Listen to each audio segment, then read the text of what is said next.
do some of that. You see he's in training with the crocodiles. So get in there and do some rolling for us hopefully. We might try to bring Hagrid back up again. My back rope's back over there. Grab a little bit of tucker.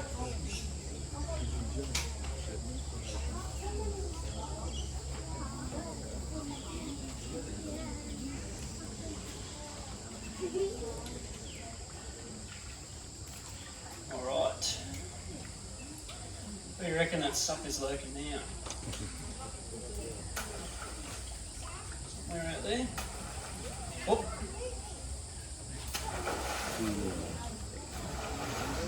Come up a bit closer. Closer for me. A little bit hard to get from him today. Come on. Right up. Right up. Close enough. Front, buddy. Another one. Up, up, up. Oh, he means business. Good stuff. I'll introduce you to this crocodile, guys. Like I said before, he's a great croc to work with. His name is quite unique to start with. A lot of crocodile parks you go to, they have the originals, like Psycho or Maniac or Godzilla. We gave him a unique croc name. We called this fella Hagrid, like that fella off Harry Potter, because he's got a big buffy head. Now Hagrid here is a great show crocodile because he has what we call serious unresolved anger management issues. He's quite a full-on croc. We actually trialled him in other enclosures around the park. We put him in the main lagoon where you do boat cruise and he beat all those crocodiles up. We put him in the 11 o'clock show area and he beat all those crocs up too. So we thought attack show. He's been doing it for like 15 plus years now, does a great job at it as you can see. Now here's a saltwater crocodile of course. There's two species of croc you find here in Australia. There's saltwater crocs, these guys. We've also got some freshwater crocodiles just behind us. Don't let their names confuse you. Both of these species will live in salt and freshwater environments. The salties are probably called that because they have the best salt excreting glands out of any of the crocodilians. So these guys can tolerate living in extremely high saline conditions better than any other species for an extended period of time. The salties are also a very widespread species. So you find them all across the top end of Australia. They even go overseas into parts of Torres Strait Islands, Indonesia, Papua New Guinea, even as far as India. So they're also called the Indo-Pacific croc, which is a fantastic name for them. Now, Hagrid here, we did measure him the other day. It was a tricky job. It did cost us a work experience kid, but we got the job done. And he's about 3.7 metres long. So he's too big to be a female salty. They'll only average out about 2.5, 3 metres long. The boys will average out at 4 to 5 metres, with unique individuals getting up to 6 metres long and weighing over a tonne in weight. So he's still got a bit of growing to do, but he's in the prime of his life. Nice fit young male crocodile, great for doing these demonstrations. Now Hagrid is also what we describe as a semi-aquatic ambush predator that targets land-based prey at the land-water interface. So this is a niche in the environment that these animals have been utilising for millions of years. So what this crocodile is doing right now is what he's really good at. And to go through sort of how a crocodile attack happens, picture yourself up here in the top end of Australia.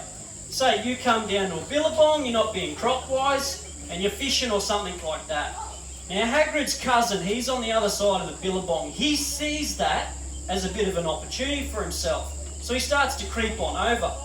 He might pop his head up shortly and do what we call the minimum exposure position, where he sticks 2% of his body mass, his eyes, ears and nose, 3 main sensors above the surface of the water.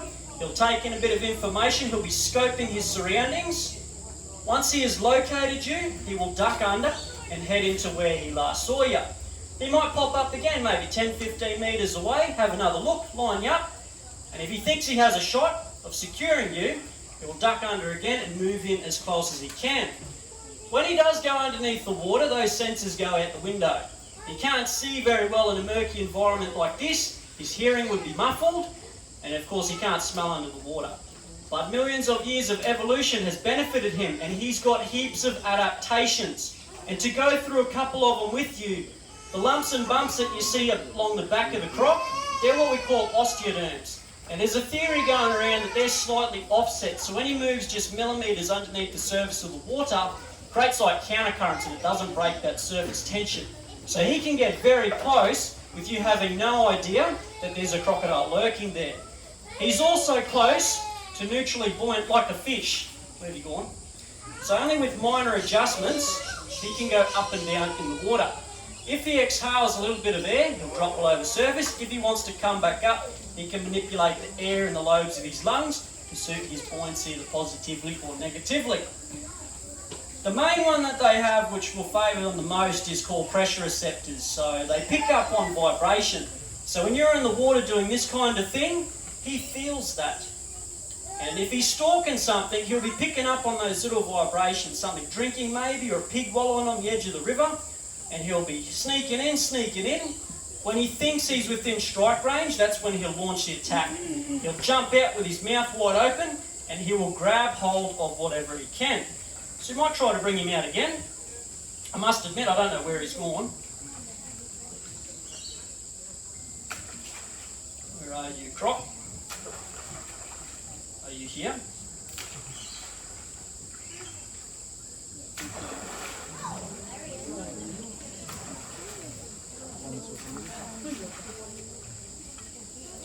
See if he wants to come up a little bit for us. Come on, Haggy. Oh! You're going to spit. You're not supposed to get that, dude.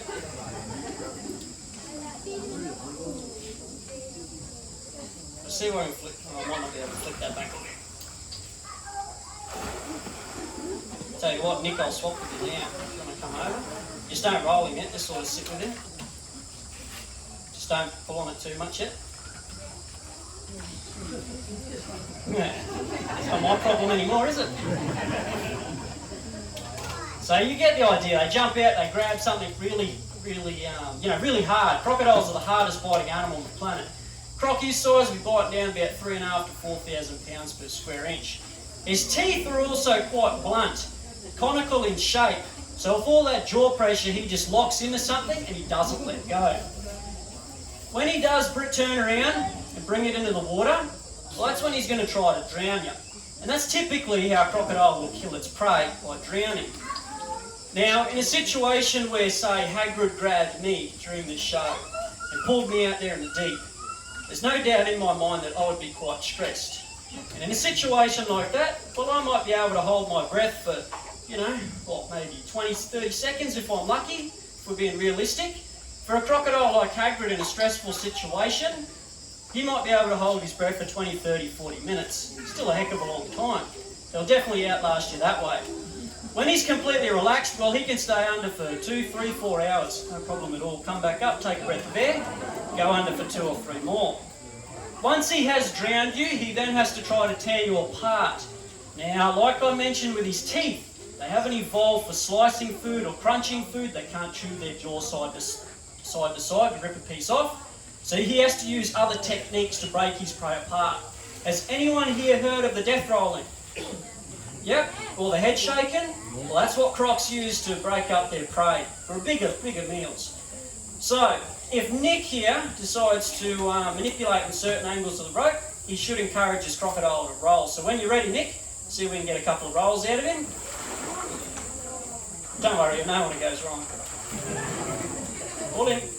Pull him. That's him. Pull him. Pull him. Nice one. Let him drop back a little bit. He's right on that gate. Just go slack for a sec. Let him drop back. So you keep tension on. So once he drops back, go over that side, Nick. Go, go, go, go, go, go. I'm tough in a cage, aren't I? Pull, pull, pull, pull, pull. Oh, nice one. Pull him, pull him. Pull him. There we go. Now flick, flick, flick, flick, flick. Come on, flick him hard. Flick him. He's gone red, the poor bugger. Go on, flick him. That's him. Oh, you're working with me. That's a death roll in slow motion there. Guys, give Nick a round of applause. That's pretty good.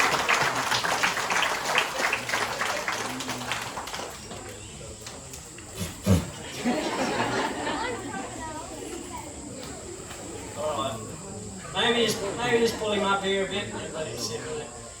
Now that was the easy part for Nick. He's now got to try to get that bait back off of him. So I hope you guys are comfortable, because he did hold on to this till about 8 o'clock one night. But that does bring me to quite an important question, and certainly one as crocodile keepers that we think about all the time. And that is, what would you guys do if you're inside of Hagrid's jaws right now? How would you make this thing let go of you? Are there any suggestions? Poke him in the eyes. I like it. Oh, here we go. One more. Oh, run. Which way are you going to go now? You found that chicken. Yeah, I'll bring him over here, Nick. You can sneak past him. You come up. There we go. Give him another clap, guys. It's not easy to do that. So I would try poke it in the eyes. Any other suggestions to make a croc let go? Right back. Poke it in the nose. Yeah, kick it in the belly. What else? You know, I asked this question the other day and some kid stood up in the crowd and said, kick it in the balls. I guess you could try that. Tickle him under the chin. Tickle him under the chin? I don't know if he's got a ticklish spot, mate. I like poking it in the eyes because we've heard of we've heard of attacks where this has worked. And we've also heard of attacks where it didn't work, which evens it out again. But the attack where it did work, it's a bit of a twisted one. Do you guys want to hear it? Yeah. Of course we do. A few years ago, up in Cape York, there was a family camping a little bit too close to the edge of the water. And they come back from a day's fishing, so they filleted their fish, they had a few scraps around the boat, and during the night, a big 4.5 metre crocodile come up into the camp spot looking for the scraps, but he couldn't find it. So he went for the next best thing. He saw a bit of movement near a tent. He went over to the tent, he grabbed hold of it, and there was a little old lady inside. Now she woke up and she's screaming, as you would. And there was a bloke that was camping next to her. He heard the commotion. He come running out in the dark. He jumped on the back of that crocodile. He stuck his fingers in its eyes and actually saved this lady's life. He was a hero. He did have two significant advantages though. One, the attack took place on land, and well, two, the croc had hold of someone else, which will always favour you. But the twisted part about this story, once we looked into it, was this guy jumped out in the middle of the night, tackled this croc, and successfully saved his mother-in-law. That is what we call a missed opportunity. Careful that nature take its course in that, wouldn't you? Only joking. You know, I'd give the eye gouge a go. But realistically, I'm being pretty optimistic. There isn't a set rule book into what to do if the croc's got you. And 99% of people that have been in that situation, do you know what they are? Yeah, they're dead. But prevention's always better than a cure, whether it's living or working with crocodiles, it's really no different. So across the top end of Australia, we do manage a species. So we have trap and removal programs around heavily populated areas. We also have the education side of it. So we teach kids in school to be croc-wise. We do demonstrations like this, educating the public about crocs. And we've also got the signage around the place. Has everyone seen these signs? Yeah, they're a great little tool. First up, we've got a big red warning. Underneath that, we've got Achtung. That's German for attention, because apparently the Germans are mighty tasty to the crocodiles. Has anyone heard of this? Who do you think the crocs like to eat most here in Australia? The tourists or the locals? A bit of both. You would think it was the tourists, right? But leading by a long way is local Aussies. Blokes like myself and Nick and Jesse, you know, we've got that she'll be right attitude, or what could go wrong, and people push boundaries. And to tell a couple of stories, to put things in a perspective to you guys into how these croc attacks are taking place, there's two that I like to tell. The first one took place on the Mare River in the Northern Territory. Now the Mare River, I was actually on this river last week, and there are crocodiles absolutely everywhere. And on the upper section of this river, there's a caravan park. And in the afternoon, these two young guys were having a party. They decided to swim to the other side of the river and back before a big croc they could see around the corner got in the water. They're good bet. They actually made it to the other side, but on their return journey, that crocodile, whether it was the same croc or a different animal, there was just a big dark shadow, just boom, grabbed him. The whole caravan park saw it, kids, everything. And when this happens, it's also it's time for police and rangers to move out to retrieve remains for forensics and family. So they shoot quite a few crocs when this happened. And in this case, they shot for like 5 or 6 nights looking for the remains. And on the 5th day or 6th day of searching, they found a little bit just up on the bank. And that's all that story told. Tragedy.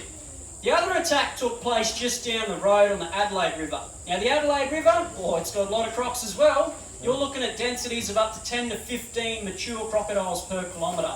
I wouldn't be sticking my big toe in that river. And there was a couple that were fishing. Now they weren't doing anything too wrong to start with. They were back from the water a little bit.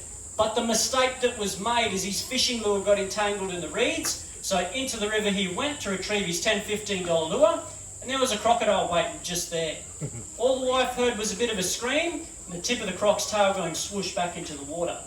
Now again, when this happened, police and rangers moved out very quickly, within the hour. And they shot this croc. I think he still had the human remains in his mouth. And it actually upset a lot of people. The Territorians, they loved their crocodiles up there. And he was well known in that river. He was an icon croc. You see, he was unique looking.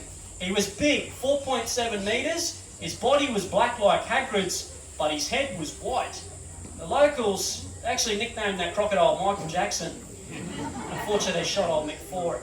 So you can see how people push boundaries a little bit around crocodile habitat. What else have we got on the signs? You've got a crocodile, and if you go swimming, your head will fall off your body. Keep away from the water's edge and do not enter the water. Obviously, that's a pretty big one when it comes to living safe with crocodiles. The majority of the times where people are attacked, when we look at the statistics, they're swimming with the crocs in the dark. And do you know what else is involved?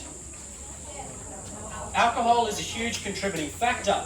So if you guys take anything away from this show, please don't go swimming with a crocodile at night while you're drunk. They'll definitely help you out as far as the statistics go. Has anyone actually thought to themselves how to run away from a crocodile if one's chasing you? Like say you're doing your 5 metre rule, you're back from the water's edge, you're not swimming with it or anything, you're back a bit and a croc jumps out and starts chasing you. Has anyone thought how you run away? Shout it out. Fast is a given. Any techniques? Zigzags and circles are what we get commonly here at the park, and I must admit, whoever come up with that has never been chased by a crocodile. Zigzags will just slow yourself down and you look like an idiot running away. And circles, I mean, who come up with that?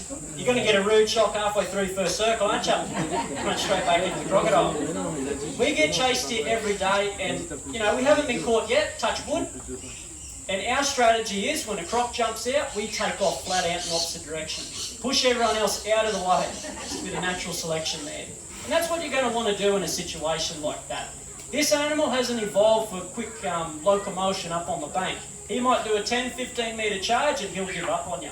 By the time he's done that distance, well, you've probably done about 2 kilometres from that croc. What else we got? Take extreme care and launch and retrieving boats. I mean, most boat ramps across the top end are quite croc-wise these days. They've got a little jetty beside it. If they don't, tie a rope to your tinny. You don't need to go wading out knee-deep, waist-deep in the water, loading your boat onto the trailer. When it comes to cleaning fish or any kind of meat around crocodile habitat, well, you do have to be quite careful with how you discard it because crocodiles are quite good at what we call associative learning. So positive experiences, neutral ones and negative ones. A positive experience for a croc like Hagrid, if you come back from a day's fishing, you fill up your fish at the boat ramp, chuck the scraps there, crocs get a free feed, positive experience, they start associating people and boats with food. The next bloke that comes down with his dog, his kid himself, he's not aware that there's a crocodile habituated to people, and that croc is an indiscriminate predator, meaning he doesn't care what he eats. If you're in that size category, well, he just might have a shot. So you can see how that could become a bit of an issue. It's also highly illegal to feed wild crocodiles. If you want to feed a croc, come in the Hartleys and do it here. Nice and fun. And when it comes to camping, it depends what you're camping in, to be honest. Like, they do have a lot of flash stuff these days. Like, I've got a rooftop tent myself. I feel quite comfortable in that, up high away from the crocs. If you're on the ground, like in a tent or a swag, man, I'd be like 50, 100 metres back, because crocs have been known to come up into camp spots before. So adjust your behaviour a little bit while doing those activities, you'll be just fine. In the local area here, when it comes to using local waterways, there are plenty of places you can go swimming, but also plenty where you can't. Some good ones to remember: Crystal Cascades, Josephine Falls, we've been to Boulders, Mossman Gorge, you go up to Tablelands, nice waterfall circuits. Just be careful this time of year with flash flooding and whatnot. You can go to the beaches, but we will see crocodiles at the beaches occasionally. They traverse the coastline, particularly this time of year. The boys are looking for girls, the girls are looking for nesting habitat, and that's how they move around. Been doing it for millions of years. I would recommend swimming where the lifeguards are, during the lifeguard hours. So no nighttime swimming, never ever near a creek or river mouth, just while the lifeguards are there, in those stinger nets as well, I might add, because it's stinger season. Irukandji and box jellyfish are about, you don't want to get done by one of those guys. Alright, now I'm going to feed this crocodile again. He knows it, of course. I think he's still down there. But I will just say, actually we might get Nick to feed him. I will just say, when it comes to people and crocodiles, we have been coexisting with them for a long, long time. Some cultures around the world, they revere the crocs, they're like a totem animal to some, and other places will traditionally hunt them for skins and meat, but doing it for centuries. But in more local times, when it comes to people and crocs, it can be a touchy subject for some. Some really like the crocs, they think we shouldn't touch them, leave them alone in the wild. Other people believe there's too many of them and they need to be culled or removed. And to clear it up a bit, in the 1940s and 50s and 60s, crocs were hunted very severely across the top end of Australia for skins and meat.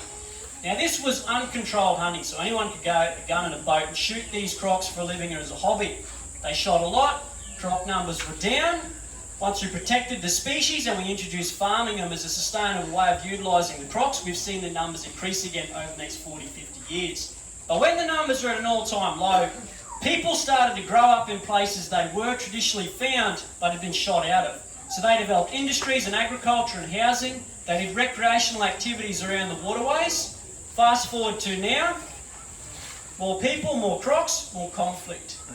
And it all comes back to managing the species, like I said. So we have the education, but we also have trap and removal. So what that means is they take out crocodiles that are eating dogs or jumping out at people, scaring fishermen, that kind of thing, or just into too close proximity of people. And it's been scientifically proven if you reduce their numbers around heavily populated areas, that we do see a downfall in fatalities.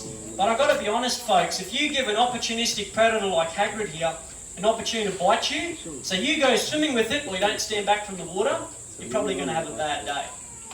Alright, we'll get ready to feed him, but just quickly, are there any questions at all, guys? Now, we get some great questions here at the park.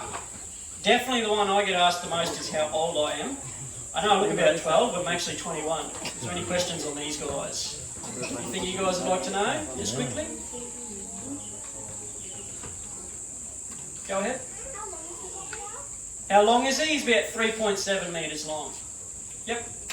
You know, an actual other way to get out of a crocodile's mouth is open it with your hand, open the straw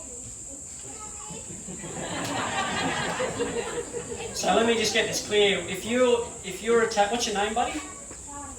Sorry? Tari? Yeah. Tari, if you're attacked by a crocodile, you're going to open its jaws and escape from it, right? It's a solid suggestion.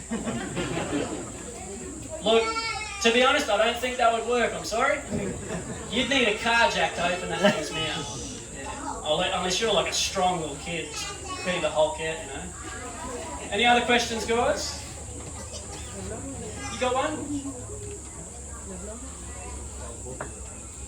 What's his name? Hagrid. Anything else? Go ahead, mate.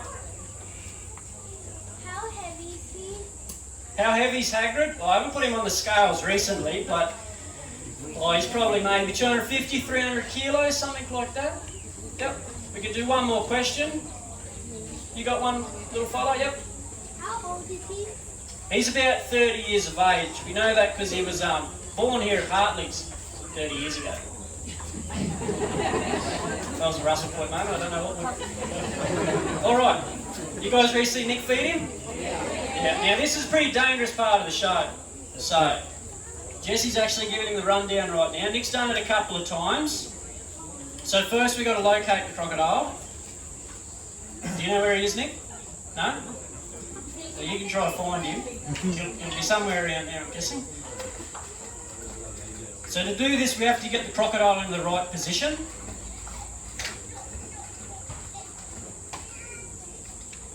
See if he's there. Don't lose that stick if he bites it.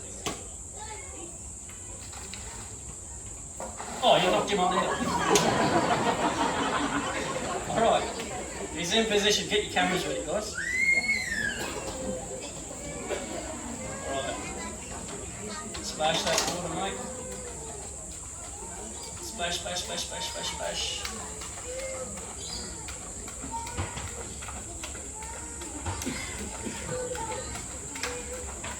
He's coming.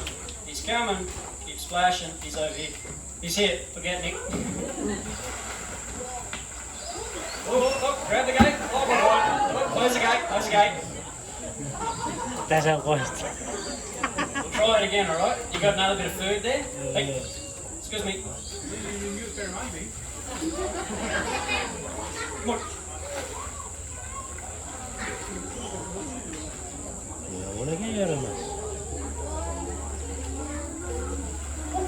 Alright, spin him around, Nick. Spin him. Grab his attention. Hold that food up. You're right. Alright, you can see. Hold that food up. He's looking. Hold it up. Here we go, here we go. Oh, let's do a round of applause.